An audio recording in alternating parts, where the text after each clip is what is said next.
So, kumusta mga Kanoesi? Welcome back sa ating YouTube channel, Pilipinoesi. So, usapang WPS na naman tayo. No? Mula na naman ito kay Good News Philippines. So, meron itong pamagat na Chinese Mafia arestado, nakabili ng lupa sa Palawan, China. Tinutukan ng beng-beng ang mga mangingisda. So, ano pa rin pala to? Related din ito sa napanood natin nung nakaraan.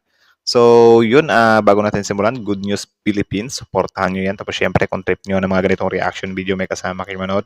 Huwag nyo na rin kalimutang supportahan yung YouTube channel natin, Pilipinoesi. So, hindi na natin ito patatagalin pa. Baka agawin pa ng China. Again, ang title ng video ito, Chinese Mafia arestado nakabili ng lupa sa Palawan, China. Tinutukan ng beng-beng ang mga mangingisda. So, like, comment, share, subscribe. Alam nyo na yan kasi need talaga nating maging updated sa usaping WPS. Kasi baka magulat na lang tayo isang araw na nagsimula na pala, wala tayong kamalay-malay, di ba? Buti din yung may update tayo sa soberanya, teritoryo natin. So again, like, comment, share, subscribe. Start. Ayan, breaking news. Defense Minister ng Pilipinas kinumpirma na merong nahuling mga peking Pilipino, mga Chinese na nagpapanggap na Pilipino at gustong bumili ng lupa sa Palawan. Hinuli ng gobyerno. Lahat na lang gagawin ng People's Republic of China upang makapasok sila sa Pilipinas. Sa Palawan, huwag tayong pasukan ng mga illegitimate activities, no? Nakahuli kami ng peke na Pilipino na nakabili ng lupa dito at sila'y undergoing na kaso ngayon. Isang Pilipinong mangingisda Dapat talaga mas mausisa yung gobyerno natin dito, men. Kasi alam naman natin na parang ngayon, nagsisimula na talaga yung China, men. Yung Taiwan nga, parang tinatrabaho na nila eh. kinumpirma na dinodoro sila ng baril ng Chinese Coast Guard upang paalisin sa Panatag Shoal. Kasi nga bawal daw kaming mangisda doon kasi wala daw permit na nanggaling sa kanila pwede tayo mangisda doon. Tsaka doon pag sinaway kanila hindi pwedeng kamay lang na ganun, baril ang igaganon sa'yo. Grabe, tayo pa yung kukuha ng permit, ha? Seryoso. Junior, hindi tatanggapin ang bagong batas ng China sa West Philippine Sea. Gagawin ng presidente ang lahat upang proteksyonan ang mga Pilipino. That kind of action would be completely unacceptable to the Philippines, and we will take whatever measures to always protect our citizens. Nice one, Mr. President. Yan yung gusto Ministro namin. ng Depensa ng Pilipinas kinumpirma na meron silang nahuling mga peking Pilipino. Nagpapanggap ang mga Chinese national na sila ay Pilipino gamit ang mga peking dokumento upang makabili ng lupa sa Palawan. Palawan ang isa sa Grabe, no? pinakamahalaga at strategic na lokasyon para sa Pilipinas, malapit sa West. Tama, yan talaga yung parang target ng China if ever na gusto talaga nilang simulan na yung gulo dyan sa WPS. Kasi alam nyo, yung diskarte kasi ng China, guys, or yung plano nila, need nila na meron na silang naitanim dito sa loob. Yun yung some kind, makapili ata yung term nun.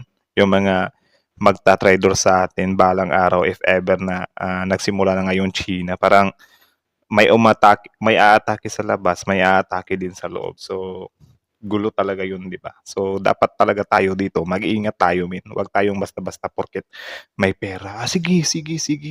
Yan yung problema pa naman dito sa Pilipinas, porket may pera. Wala na, tinatanggal na yung pagkamausisa. Gaya dun sa Cagayan na pinasukan tayo ng 36 mga almost 4,000 Chinese students. Wala, parang ayaw nang i-stick tohin kasi daw tawag dyan, anong pinagkaiba daw natin sa kanila kung gaganyanin din natin sila.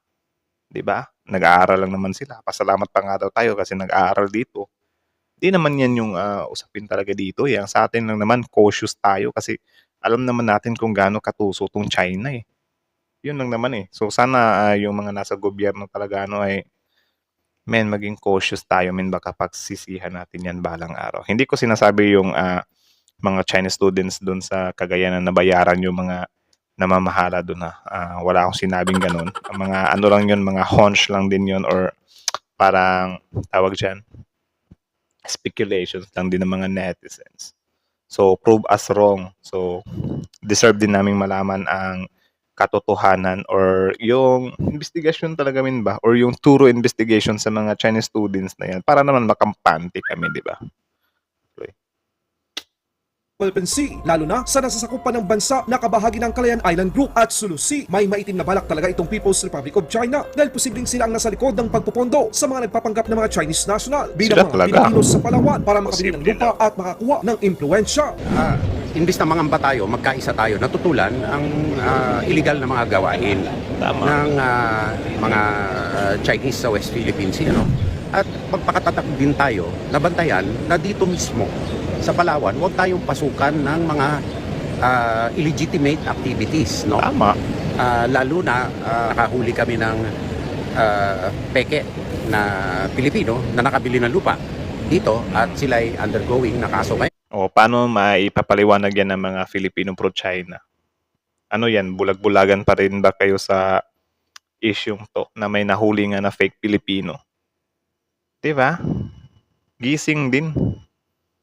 Napapasalamat din kami kay Gov. Dennis Socrates at sa local government ng Palawan sa kooperasyon din sa amin. Sampu ng lahat po ng senador sa lubos-lubos po nilang suporta sa mga efforts ng Department of National Defense at Armed Forces of the Philippines.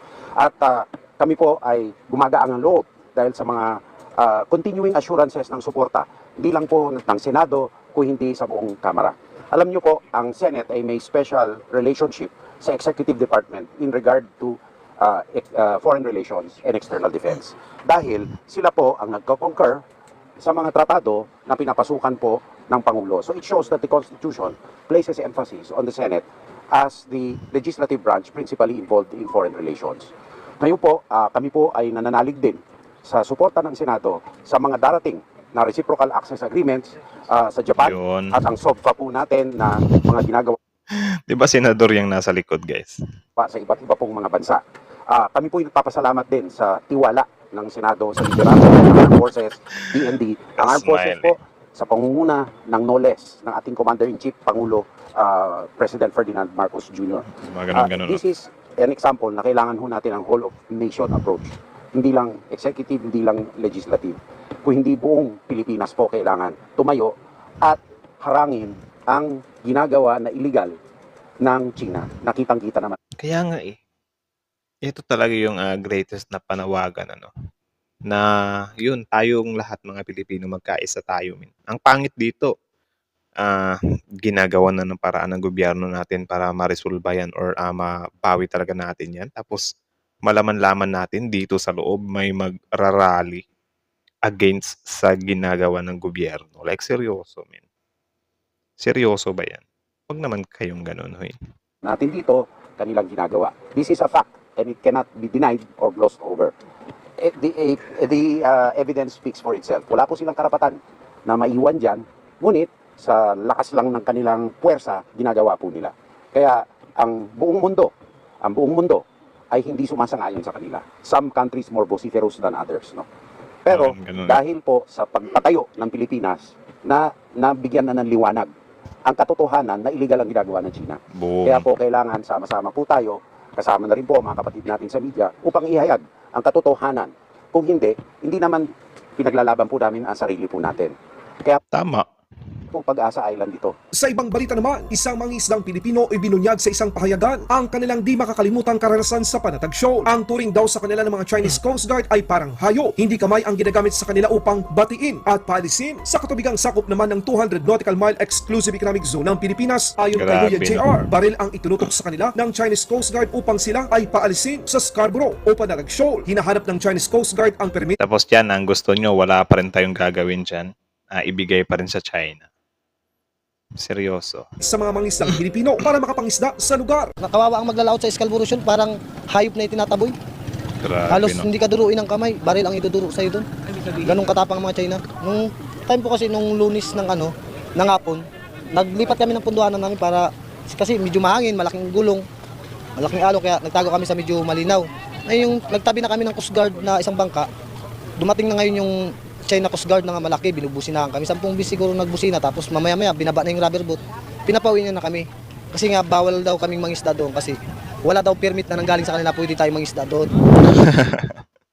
Grabe, ano? Wala pa nga final na, hindi pa nga natin binibitawan. Gusto na nila sila na yung masunod. 'Di ba? May pa-permit-permit pang nalalaman. You know guys, if ever na gawin talaga natin yan, kumuha tayo one time or isang beses na permit, wala na. Considered na aangkinin na talaga nila yan. Kaya ang dapat talaga natin gawin dito, walang kukuha ng permit. Tapos patuloy lang. 'Di ba? Goodness. Tsaka doon, pag sinaway ka nila, hindi pwedeng kamay lang na ganun. Baril ang igaganon sa'yo. Oh, go home, go home. Go Philippines, sabihin sa amin.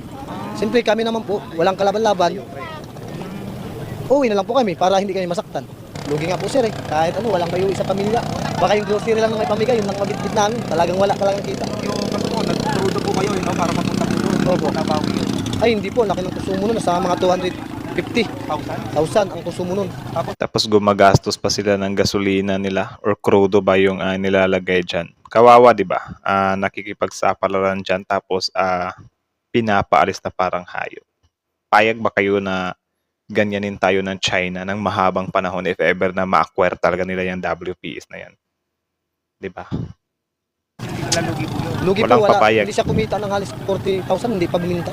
Sobrang laking lugi kasi yung pagpauwi sa amin. Kung hindi po kayo napigil ng Chinese, magkano po sana kitain nyo? Baka siguro po, kayang kumita ng kahit mga 350, 400, ganyan. Pangulong Marcos Jr. hindi tatanggapin ang bagong batas na inilabas ng China na nagbibigay ng kapangyarihan sa Chinese Coast Guard na manghuli ng mga Pilipinong pumapasok sa kanilang mga illegal na border sa West Dapat Philippine Sea. lang. Dagdag pa ng Pangulong Marcos Jr. gagawin nito ang lahat ng hakbang upang protektahan ang mga Pilipino. Kung akala ng China na masisindak nila ang Pilipinas, nagkakamali sila. Sabi nga ng Presidente ng Pilipinas, Filipino do not yield. China Oh. reportedly approved the policy which allows the Chinese Coast Guard to detain Filipino do not yield. Yan yung isa sa pinaka-favorite ko na sinabi ng mahal na Pangulo natin sa WPS. Man. any perceived trespasser in the seas that they claim as theirs. Your reaction to this, sir? Well, that kind of action would be completely unacceptable to the Philippines. Of course, once again, I do not talk about operational details, so you will leave it to us. But the position that we take is that that is unacceptable, and we will take whatever measures to always protect our citizens. Boom. So yun, ganun ka yung natin men, yung tawag diyan, yung mahal na presidente natin, yung gobyerno natin. Ganun sila ka-dedicated. Wait lang ha, picturean ko muna yung aso ko men kasi nang aagaw ng pwesto eh. Grabe, ang sarap ng tulog niya. Oh. Wait lang ha. Kita ko sa inyo. Higang-higa eh. Kita niyo ba? Sarap ng buhay, no? Swerte, oh. Wala, siya yung nakahiga sa higaan ko, min. Parang batang natutulog, ano. So, yun lang naman, sabi ko naman sa inyo, di ba? Kung hindi natin titindigan yan, hindi natin titindigan yung West Philippine Sea. Bibigay natin, susukuan natin dahil sa pagbabanta ng China. Kawawa ang Pilipinas, kawawa ang future generation ng Pilipinas, men. Like, yun talaga, paulit-ulit talaga. Sobrang kawawa ng Pilipinas kung isuko natin yan. Kasi, yung iba kasi guys, mga kapwa Pilipino natin, naniniwala sila sa sinasabi ng China na okay lang naman kayo mangisda dyan, basta magpaalam lang kayo sa amin. 'Di ba? Naniniwala sila doon na parang 50-40 ata yun or 50-50 or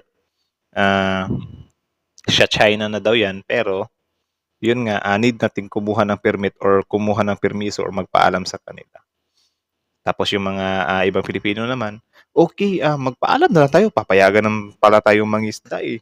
So, magpaalam na lang tayo, tapos hayaan na lang sila na sa kanila na yan. Total, makakapangisda pa rin naman tayo, at least iwas sa gulo. Naniniwala sila doon. Hindi nila iniisip na front lang yan or baka pain lang yan ng China. Di ba? Do you think kapag in possession na nila yung WPS na yan, di sila magiging stricto pa? Mas lalong magiging stricto. Baka sa first month, second month, or first year dyan, okay pa, smooth pa. Pero kalaunan, wala na. Ang nakakatakot dyan, kung trespassing ka, pwede ka na makulong. 'Di ba? Kung tupakin yung China, bansa teritoryo mo dati, tapos ikaw makukulong ka. 'Di ba? Yun yung isa sa nakakatakot dyan. Kaya malabo or hindi talaga pwedeng isuko sa China yung teritoryo yan. Kita nyo naman yun, mga mangingisda natin, nakakaranas mismo ng pangmamalupit ng China. Turuin ka ba naman gamit yung baril, men? Tama pa ba yun? Ha? Tama pa ba yun? Di na yun tama, men. So, sana maging tayo dito, mamulat tayong lahat. mamulat tayo, wag tayong magpapasila, wag tayong magpapasindak sa China. So yun lang naman, kayo ano masasabi nyo dito, comment down below. Tapos yun, Good News Philippines, supportahan nyo yan. Original video link in the description box below. Tapos syempre, bago nyo iwan yung channel natin, wag nyo na rin kalimutan supportahan yung YouTube channel natin, Filipino ISIS. So like, comment, share, subscribe, Filipino ISIS.